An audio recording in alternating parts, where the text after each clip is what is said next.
दोस्तों, आज की कहानी है बिना सोचे समझे एक डॉक्टर को सुना दी बहुत सी बात। एक डॉक्टर बड़ी ही तेजी से हॉस्पिटल में घुसा। उसे किसी एक्सीडेंट के मामले में तुरंत बुलाया गया था।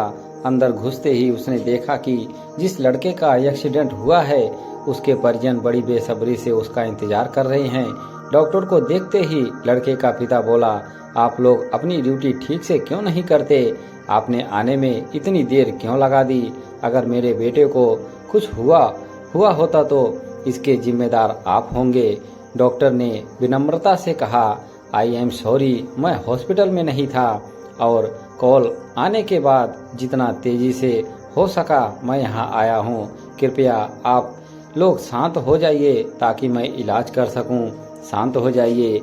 लड़के का पिता गुस्से में बोला, क्या इस समय अगर आपका बेटा होता तो आप शांत रहते? अगर किसी की लापरवाही की वजह से आपका अपना बेटा मर जाए तो आप क्या करेंगे? पिता बोले ही जा रहा था, भगवान चाहेगा तो सब ठीक हो जाएगा। आप लोग दुआ कीजिए, मैं इलाज के लिए जा रहा हूँ। और ऐसा कहते हुए डॉक्टर ऑपरेशन थिएटर में प्रवेश कर गया। बाहर लड़के का पिता अभी भी बुदबुदा रहा था। सलाह देना आसान होता है, जिस पर बीतती है वही जानता है। करीब 1.5 घंटे बाद डॉक्टर बाहर निकला और मुस्कुराते हुए बोला, भगवान का शुक्र है आपका बेटा अब खतरे से बाहर है। यह सुनते ही लड़के के परिजन खुश हो गए और डॉक्टर से सवाल पर सवाल पूछने लगे। वो कब तक पूरी तरह से ठीक हो जाएगा? उसे डिस्चार्ज कब करेंगे? पर डॉक्टर जिस तेजी से आया था उसी तेजी से वापस जाने लगा और लोगों से अपने सवाल नर्स से पूछने को कहा। यह डॉक्टर इतना घमंडी क्यों है? ऐसी क्या जल्दी है कि वो 2 मिनट हमारे सवालों का जवाब नहीं दे सकता? लड़के के पिता ने नर्स से कहा।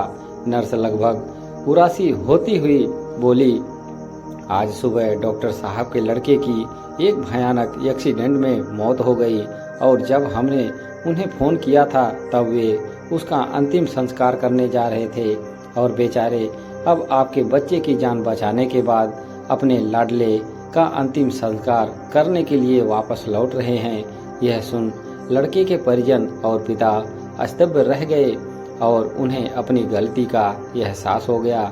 दोस्तों, बहुत बार हम किसी सिचुएशन के बारे में अच्छी तरह जाने बिना ही उस पर रिएक्ट कर देते हैं, पर हमें चाहिए कि हम खुद पर नियंत्रण रखें और पूरी स्थिति को समझें, बिना कोई नकारात्मक प्रतिक्रिया ना दें, वरना अनजाने में हम उसे ही ठेस पहुंचा सकते हैं जो हमारा ही भला सोच रहा हो।